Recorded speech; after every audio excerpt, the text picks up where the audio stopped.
ഒരാളെ ഏൽപ്പിക്കാറില്ല. ഞാൻ എല്ലാ കാര്യങ്ങളും ഏൽപ്പിക്കുന്ന അനീഷിനെയാണ്. അഡ്വക്കേറ്റ് അനീഷ് കുമാറിനെയാണ് ഏൽപ്പിക്കുന്നത്. എൻ്റെ അടുത്ത് ആരെങ്കിലും എന്തെങ്കിലും സജഷൻസ് വന്നാലും ഒന്നും സ്ട്രാറ്റജി അത് നിങ്ങൾ ആരെടുത്ത് വേണമെങ്കിലും ചോദിച്ചോളൂ. എൻ്റെ വോയിസ് ആരെങ്കിലും റെക്കോർഡ് ചെയ്തിട്ടുണ്ടെങ്കിൽ അത് പ്ലേ ചെയ്യാൻ പറയും. അവർക്കതിന് നീരസമുണ്ടായാലും അവരോട് അനീഷിനെ കോൺടാക്റ്റ് ചെയ്യാൻ പറയും. ഇനി അനീഷിലേക്ക് എത്താൻ പറ്റിയില്ല എന്ന് പറഞ്ഞവരടുത്ത് രഘുവിനെ കോൺടാക്റ്റ് ചെയ്യാൻ പറയും. എനിക്ക് യാതൊരു സ്ട്രാറ്റജൈസ്ഡ് ഓപ്പറേഷൻസും ഇല്ല ഈ ഇലക്ഷനിൽ. ഞാൻ നേരെ ജനങ്ങളിലേക്കാണ്. അതെനിക്കതൊന്നും അറിയത്തില്ല. ഞാൻ ആ പോസ്റ്റേ വായിച്ചിട്ടില്ല. പ്രമുഖരായ കലാകാരന്മാർ മാത്രമല്ല, വ്യക്തികളുണ്ട്. അതെല്ലാ ജില്ലകളിലുമുണ്ട്, എല്ലാ കോൺസ്റ്റിറ്റ്യുവൻസീസിലുമുണ്ട്. അത് സ്ഥാനാർത്ഥികളെല്ലാം പോയി കാണുന്നതും അത് ഒരു ചടങ്ങായിട്ട് ചെയ്യുന്നവരുണ്ട്. ഞാനിത് ഒരു ഗുരുത്വത്തിൻ്റെ പുറത്ത് മാത്രം ചെയ്യാനാണ് ഉദ്ദേശിച്ചിട്ടുള്ളത്.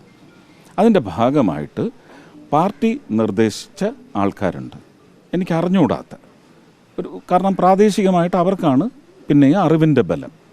ആ പശ്ചാത്തലത്തിൽ അവർ പറഞ്ഞ ലിസ്റ്റ് ഇനി ഞാൻ ഇന്നാര് എനിക്കൊന്ന് കാണണം എന്ന് പറഞ്ഞ് അതാരാണെന്ന് എനിക്കിപ്പോൾ പറയാനൊക്കത്തില്ല. അങ്ങനെ പറഞ്ഞ ചില പേരുകളുണ്ട്.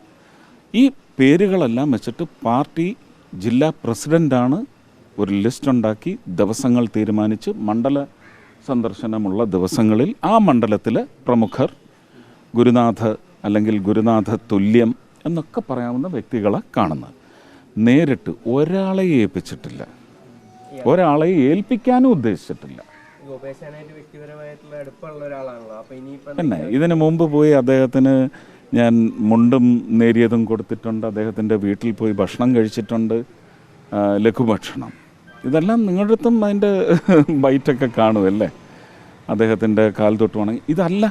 രാഷ്ട്രീയത്തിൽ വരുന്നതിന് മുമ്പ് ശ്രീ ലീലാകൃഷ്ണൻ നായർ അദ്ദേഹം ഒരുപാട് പൈസ ചിലവാക്കി ഗോപി ആശാൻ്റെ ഒരു ഡോക്യുമെൻ്ററി നിർമ്മിച്ചിട്ടുണ്ട്.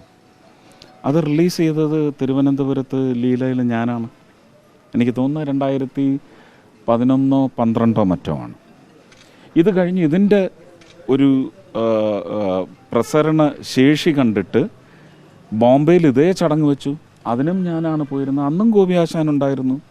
എപ്പോൾ കണ്ടാലും ഒരു ഗുരുവിനെ കണ്ട് വണങ്ങുന്നത് പോലെ, തൊട്ട് വണങ്ങുന്നത് പോലെ വണങ്ങിയിട്ടുണ്ട്. ഇനിയും അത് ചെയ്യാൻ ആഗ്രഹിക്കുന്നുണ്ട്.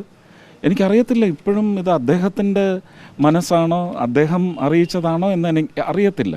ഞാനത് അന്വേഷിക്കില്ല. ഞാൻ എൻ്റെ ജില്ലാ പ്രസിഡൻറ്റിനോട് പറയും, അദ്ദേഹം അത് സാധ്യമല്ല എന്ന് പറഞ്ഞാൽ ഞാൻ നേരെ ഗുരുക്കന്മാരുടെ എല്ലാം ഗുരുവായ ഗുരുവായൂരപ്പൻ്റെ മുന്നിൽ ചെന്ന് ഇത് ഗോപി ആശാനുള്ളത് എന്ന് പറഞ്ഞ് മുണ്ടും നേരിയതും വെച്ച് ദക്ഷിണയും വെറ്റിലയും പാക്കും വെച്ച് ഞാൻ അവിടെ വെച്ചിട്ട് ഞാൻ പ്രാർത്ഥിക്കും.